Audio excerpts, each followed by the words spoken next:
en James Opondo. Jatend piny William Ruto chakre kawuono dhi telo e romo mar jood bura kod jotend migepe mag Kenya Kwanza boma Naivasha ma kaluwore gi ote mane ochiw kod jawach lo piny owacho Isaac Mwaura. Romo ni kaluwore gi ote Mwaura dhi nono tich ma osebedo ka itiyo gi jotend migepe kod jood bura mag Kenya Kwanza kendo keto e lai chenro magingo higani magi dhi neno ni otimre kaluwore gi manifesto mane ochiw kod sirikand Kenya Kwanza.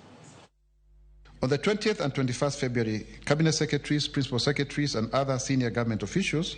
will review the performance of the current administration in implementing their better plan, as was agreed upon during the inaugural retreat on the 5th to 8th January 2023 at the Mount Kenya Safari Club in Nanyuki, Nyeri County. The retreat will also give the government an opportunity to evaluate the achievements made over the last 17 months with an aim of consolidating the gains made in order to create synergy for the execution of programs and activities in the 2024 calendar year.